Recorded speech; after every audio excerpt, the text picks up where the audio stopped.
After years of leak after leak, Half-Life 3 feels like it's finally upon us, and that's not just because of the hopium. No, that has nothing to do with Steam announcing new hardware. I mean, a bit, but not really. No, this is just the culmination of facts and investigation that have come from many, many years of people doing dedicated work with data mines and leaks, now combined with some heavyweights within the industry, specifically people like Tom Henderson and Mike Straw from over at Insider Gaming, saying that it's coming. And those guys don't speak lightly, and they're almost never wrong. We've reached the point where it's not just the Valve community talking about Half-Life 3. We've got actual big mainstream heavyweight leakers, reliable people that put their names out there, saying that it's finally coming true. This is full-on go mode. And the fact that Steam has started to kick up into gear using all of that new hardware announcement type of stuff, plus how all of these dates shake out, just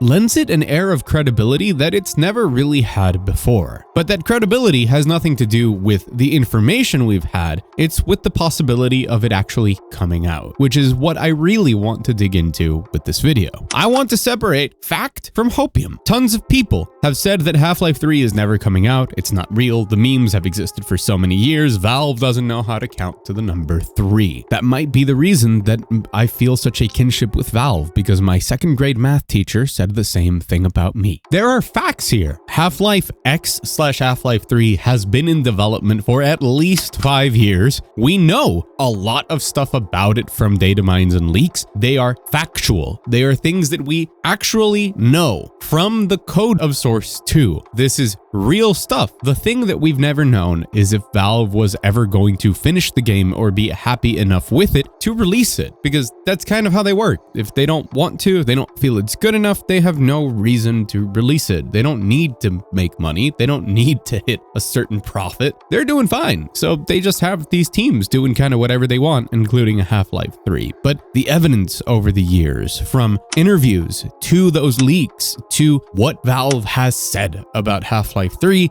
from teases of people like G-Man's voice actor to all sorts of job postings, it's pretty clear that the game has existed for a while. It's just we've never known if it would exist in a way we could play it, but seems we're finally getting there. And so, what is that separation of fact and hopium? What can we actually expect from Half-Life 3/Half-Life X? What do we actually know with certainty, and what can you expect if this game is announced? What is it going to do?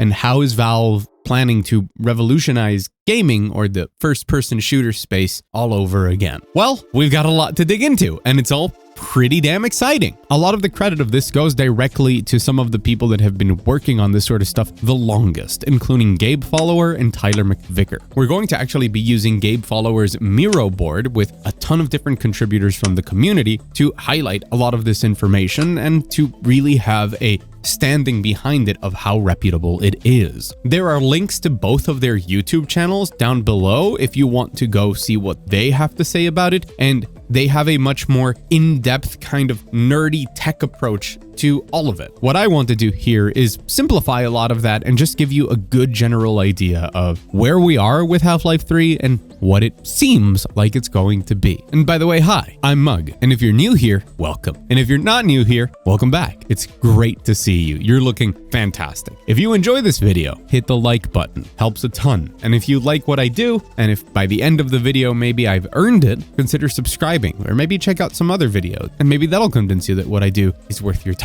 I am incredibly excited at Half-Life 3 being a thing and feeling this tangible, so let's get into it. Now, a lot of the information that I'm going to be citing, for the sake of it being easy to read and follow, has come from Gabe Follower's own Miro board that they've put together with all of the information that we know about Half-Life X, categorized into how certain they are or not about it. And by they, I mean the general community, people who have been checking out data mines and leaks of this stuff for the last 5 years. And I want to start off by saying something that is undeniably true. Valve has been working on a project called Half-Life X, which is of course speculated to be Half-Life 3, for at least 5 years. This is a fact. When people say that Half-Life 3 doesn't exist or it's never been in development or stuff like that, that's not true in the slightest. People have played this project at Valve's offices. We know that much. It's just that they haven't gone past the fact of saying, I played something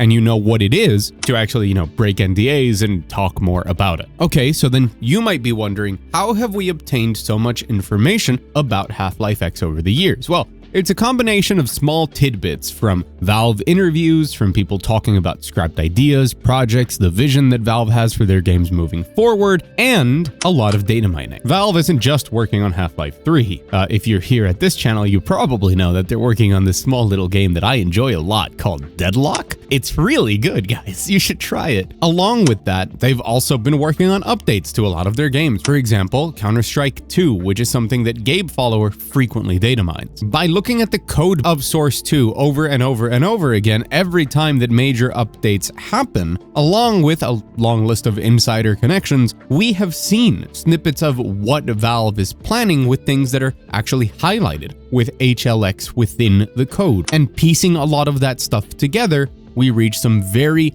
certain, some very verifiable conclusions of what they are actually working on. At the end of the day, Source 2 as a code base is something that they update a lot, and we know that Half-Life X would be running on Source 2, at least the version of that engine with a ton of modifications that you're going to see very soon. The second question you might have is, why now? Well, because we've got some pretty big names starting to back this up. For a while, this has been very contained within a lot of the more hardcore Valve community, be that from those creators I've talked about before, or be that from just Reddits that are very nerdy about this sort of stuff. But recently, we've had Tom Henderson and Mike Straw from Insider Gaming, which are some of the most reputable leakers on the block, some of the people with real insider knowledge that actually, put their name out there behind it, and not even their name, but a website saying it's coming. It's coming really damn soon. So when the guys over at Insider Gaming say, hey, Half-Life 3 is coming, I would listen. When you combine that with all of the hubbub with Valve's new hardware, it starts to make sense, with a lot of people even claiming that it might be an exclusive for the Steam machine. I don't think so, but again, we'll get into that with the details of everything. One of the more interesting things that now relates to the Steam machine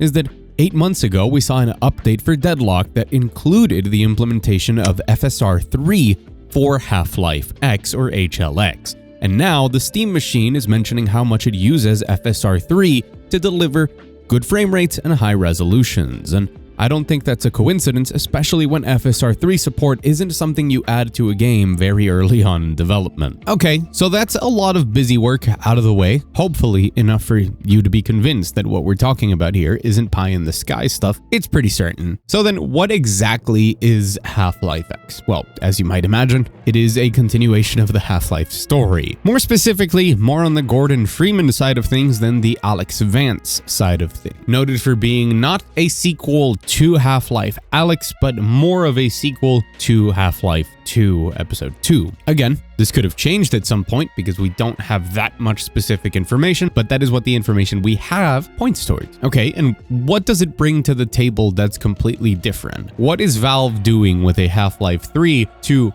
revolutionize gaming again? Well, actually, a lot of stuff. If there's one word that I would use to define what we know of Half-Life X so far, it's dynamic. Dynamic AI, dynamic environments, dynamic materials, dynamic driving. It's about interaction of different things together to the point that we are pretty certain that there is a very decent amount of randomization within the game, specifically so that each time that you play it, certain variables change and lead to making each encounter fun with a high degree of replayability that are focused on taking advantage of these dynamic systems. Otherwise known as one of my favorite things in games, emergent design. With emergent just being a fancy word to say unscripted. Basically, taking a lot of cool things, a lot of cool systems that interact with each other in interesting ways, and then just saying, hey, go crazy. And letting those things with just a little bit of guidance, objectives, basic AI patterns kind of unfold into chaos that leads to people being able to tell very unique stories of their own playthrough. What happens to me in my playthrough and the way that I decide to tackle things and how the game reacts to it being very different from probably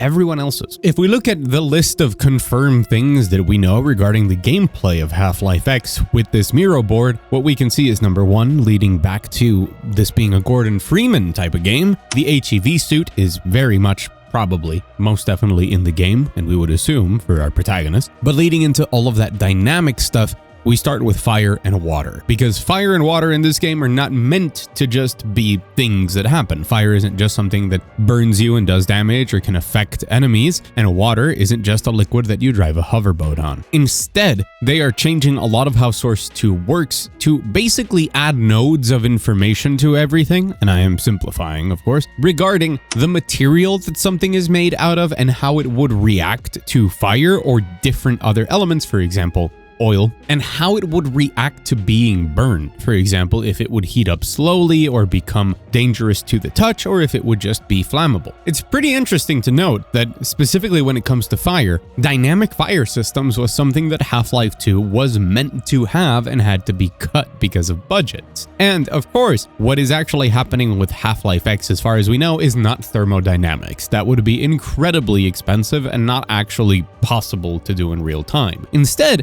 as you can see, is just a lot of information that can be added to pretty much anything regarding how it interacts with heat. From burn fuel amounts to the flashpoint being at what temperature they need to reach in order to get on fire, all the way to surfaces that immediately set things that touch them on fire. So the thing is that temperature itself and heat conduction are important parts of the dynamic sandbox that Valve are building. And remember, this isn't just about heat. This is about adding a ton of different information to different materials, basically walls, floors, guns, objects of all sorts, on not just when they set on fire, but how they would interact with other things. Similarly, that leads us to water. It's very important to note that there are currently no Source 2 games where water is actually a thing. In Counter-Strike 2 and Dota 2, water is exclusively a shader. The actual player doesn't interact with it like you would in, say, Half-Life 2 or Gary's mod, and there is no buoyancy to water. Now,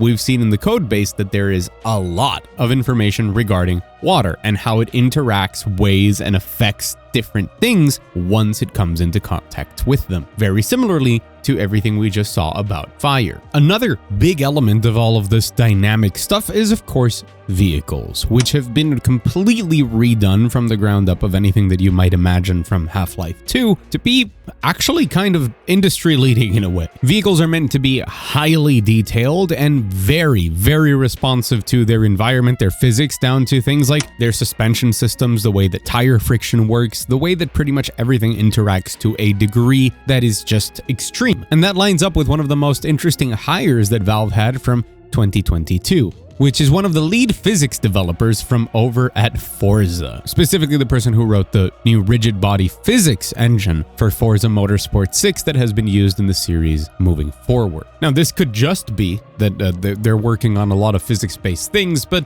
let's be honest, with all of the new information we have that they are adding into vehicles and what properties they contain and how that interacts with everything else, pretty safe to assume vehicles will play a large part in Half-Life X. All of the weapons have had all of their systems changed, similarly to how vehicles take advantage of the new V-Data system, which is basically a fancy way of saying that you can easily change a lot of the mechanics associated with an entity without having to dig too deep, basically code those things to an entity itself. All of the weapons now use this, and it means that it leads to highly customizable details and values for every single weapon and how it performs and how it interacts with other things. Along with this comes changes to, for example, the ragdoll system, the prop system, the basic physics properties of the Source 2 engine, multiple references to the ability to shift gravity, which sounds like a very cool gameplay gimmick for probably a level or two, and one that isn't as certain but to me fits the bill with everything else regarding dynamic is deformation. Be that of deformable props themselves,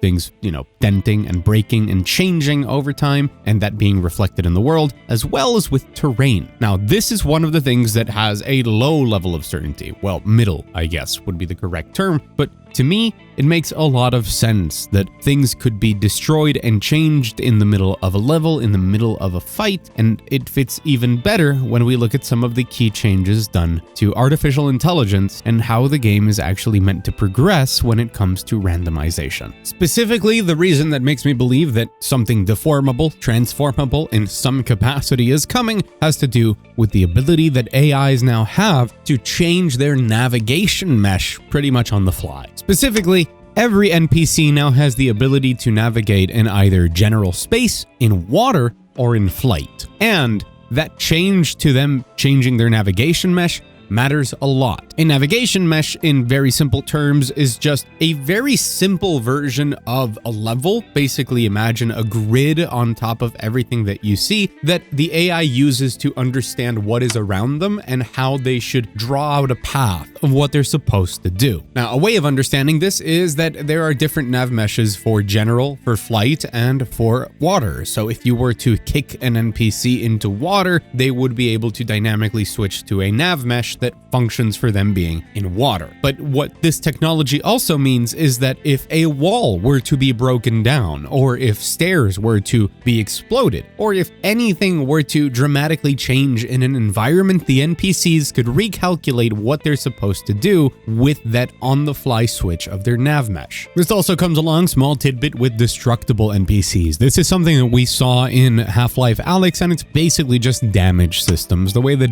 visible damage is taken by NPCs, and it's taken to a whole new level with how you can see parts of maybe their armor breaking or limbs coming apart, things like that. We also know that there's a ton of AI data regarding companions, so that's something that's returning from Half-Life 2, and considering that it's one of the few games where I feel like that sort of stuff was well done, I'm excited to have a bunch of new companions.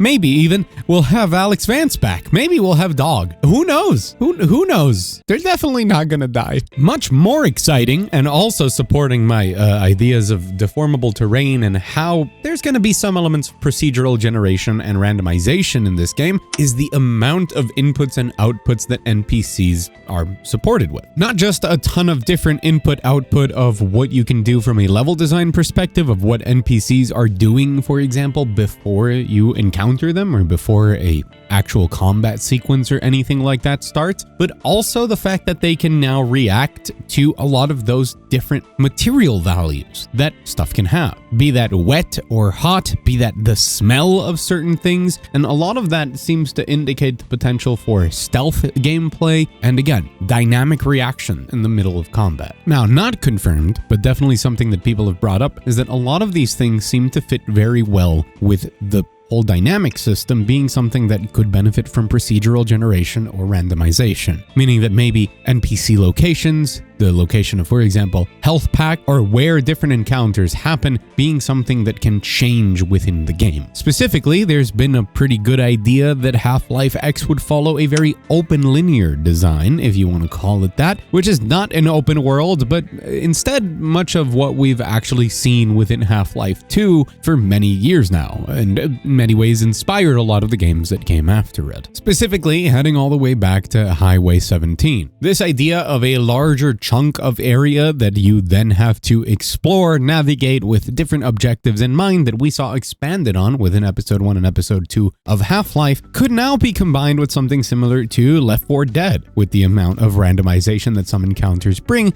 that when combined with the dynamic elements that we see are here within the codebase of Source 2, could lead to a game that's trying to be highly replayable and provide a unique experience for people and an incentive to actually experience it again, which would be very, very fun and also a low blow to the speedrunning scene, but I'm sure they'll figure it out anyways. And so I think at this point, there's a lot of very compelling evidence that Half-Life does exist and that it does incorporate all of these things and that it will maybe come out, and I think that's the biggest issue that people have, that even when confronted with evidence that a lot of this stuff exists, they will tell you, no, it's not real. And I think there's an important separation to make between this not being real and Half-Life not coming out, because both things, are separate. all of this can be real, and Valve can still decide that they don't want to release Half-Life X because they've been very picky and stingy over the years. They kind of have this overall sensation of if it isn't perfect, we're not willing to release it because we don't have to. Like, they're happy just making things for themselves, and if they ever fear that it's not going to live up to the legacy of their other games, even though they have, they put out Artifact, they don't want to release it, they don't want to stain the Half-Life legacy or something, so they just keep it for themselves. So the fact that all of these things exist and that we know that there are people out there who have seen the game, played the game, given feedback on it, and that it's not some other wild project, well, those are all true. It's just that they can still decide that it's not done or that it is never done. And we know that many different things regarding Half-Life X, different projects, even as said by Valve themselves in some of the official documentaries, have been scrapped and completely thrown away because in the development process they couldn't find anything that really made it interesting, at least that much. However, it feels like this time it is definitive. Between the fact that this timing schedule of announcing in November, releasing in March, is exactly what they did with Half-Life Alyx, that it lines up with their new hardware and the possibility of it even being exclusive to the Steam machine, which, yes, although I don't think that Valve would betray their PC, a general Steam user base, that way, it has been debunked multiple times that the game is VR exclusive or that it is a dedicated VR game. If anything, there is maybe a chance for a VR mode, but definitely not a just VR Half-Life Alyx sequel. It's all lining up suspiciously well. And this isn't the first time that we've talked about Half-Life 3 existing and the possibility of it coming out. It might not. Maybe Half-Life X is the beginning of a completely new thing. Maybe it's a new IP. Maybe this is just a clever ruse for Portal 3. Who knows? What we do know is that it's not Deadlock. It's not Counter-Strike 2's next update. It is something that incorporates all of these things, including NPCs that are listed and that are related to the Half-Life universe, and we know that Valve wants to continue telling that story. And I'm not here to inflate you with hopium. I'm not here to tell you that Half-Life 3 is coming out in March. What I'm telling you are the facts. These are the things we know about Half-Life 3. These are the things that have existed, that we've heard about, some people have seen, that are verifiable, and the fact that Half-Life 3 or Half-Life X has existed for a pretty long time, and that now there's a better chance than there was, well, I guess yesterday,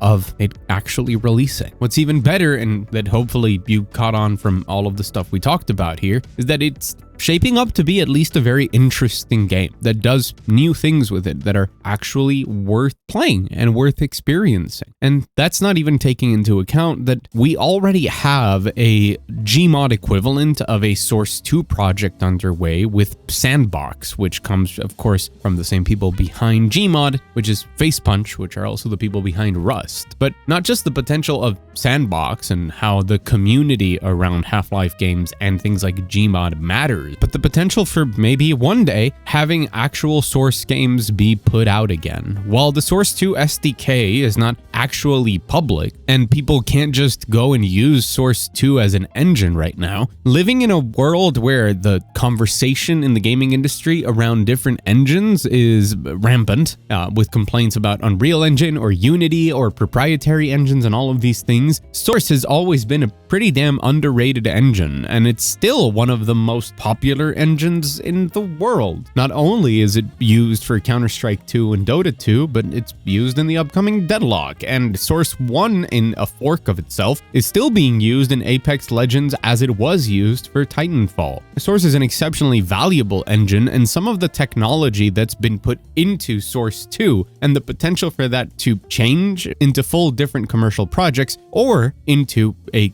completely new set of crazy mods that could end up being whatever else the new wave of things is. Never forget, Team Fortress started as a mod, is also there, and a release of Half-Life 3 could also signal the release of something regarding Source 2 in the same way that Source 1 and its Gmod counterpart had such a cultural impact on the world and a development impact as well. And with some of the stuff we're seeing that the Source 2 engine is capable of, specifically in pretty fun, dynamic, and easy to handle ways for people, I would be very excited to see more people trying to use Source 2 and getting the most out of it. So there is just a lot that can happen, not just with the release of Valve's new hardware, but with the release of Valve's new software. Personally, I just really want to play Half-Life 3 because sure, it's been a really long time, but those single player games from Portal to Half-Life that Valve has done still stand as some of my favorite games of all time. And even beyond the wider significance of it and the cultural significance, I would just really like to see what Valve has cooked up since Alex, which I thoroughly enjoyed, but you know, wasn't everybody's cup of tea. It is a VR thing. It's just exciting that we're getting Half-Life 3 before GTA 6. Okay, maybe we're not, but come on. I think I've given you enough for you to judge for yourself. You tell me. And I hope this deep dive into actual information and where it comes from and how it's applied has helped you gauge that and not just spam on Twitter that it's not real or just the hopium meme, one of the two. I'm incredibly excited about this and I've talked about it before in the channel. So if you want more regarding whatever Valve is cooking up in the future, and undeniable, I mean, I can feel it. It's getting close to another review of Deadlock on the channel, right? Fourth Deadlock review coming up. Stay tuned to IGN. Sorry, I mean this channel. Subscribe, not to IGN. In any case, I've been Mug. Thank you so much for watching, and a special thanks to the members, be they here on YouTube or on Patreon, that directly support everything I do. In the meantime, go out there, play some great video games, temper your expectations, but you know, hope for the best, prepare for the worst, and as always, believe.